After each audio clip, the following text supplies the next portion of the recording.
Channel. ఇది అమ్మ ఆయన దేవుడు వస్తాడు అక్కడికి. ఎప్పుడైనా ప్రతి ఇయర్ నా దగ్గరనే కుట్టించుకుంటాడు.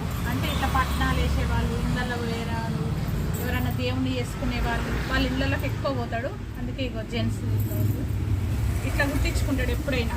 మా దగ్గర మేమే వారికి ఎక్కువ పోసి కుట్టి స్టిచ్చింగ్ చేసేదాన్ని. ఈసారి సిటీకి వెళ్ళిండట. సిటీకి వెళ్ళినప్పుడు ఇక 4 బ్లౌజెస్ తెచ్చుకున్నాడు. ఇక హ్యాండ్స్ వాళ్ళకి ఇట్లా నిండు ఉండాలి, ఏమాత్రం ఖాళీ కనబడదు, వాళ్ళకు మంచిగా అనిపిస్తుంది. ఇది సింపుల్గా వచ్చింది. నెక్ హ్యాండ్స్ మాత్రం మంచిగా వచ్చినాయి. ఇగో ఇది హ్యాండ్స్, ఇది నెక్,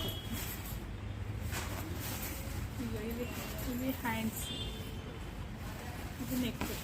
అయితే వాళ్ళకు మేము ఎప్పుడైనా మీటర్ ఉన్నారా బట్ట తీసుకొని పోయిస్తాం. ఇది మీటర్ కూడా లేదు, నేను కుట్టా అని చెప్పేసిన. అయితే అమ్మ ఎప్పుడు నువ్వు కుట్టేదానివి, మాకు వేరే దగ్గర కుట్టించుకుంటే స్టిచ్చింగ్ కుదరది, ఎట్లా బట్ట నువ్వు జాయింట్ చేసినా సరే, వేరే క్లాత్ వేసినా సరే, ఇట్లాంటిది ముందుకు కుట్టండి అమ్మ అని సరే అని పంపించారు. ఎప్పుడు ఒక ఆమె వస్తుంది వీటిని తీసుకొని 4 బ్లౌజెస్ స్టిచ్చింగ్ చేయాలి. స్టిచ్చింగ్ చేసిన తర్వాత మళ్ళీ నేను చూస్తా వాళ్ళకి ఎట్లా పప్స్ పెట్టి కుట్టాలి. పప్స్ పెడతా. ఇవన్నీ నేను కుట్టినే ఉంటాయి దాదాపు వాళ్ళ దగ్గర. ఎక్కడ స్టిచ్ మంచి కుదరయి వాళ్ళకి సెట్ కాబట్టి ఇక్కడికే ఇచ్చిపోతారు. 4 బ్లౌజెస్.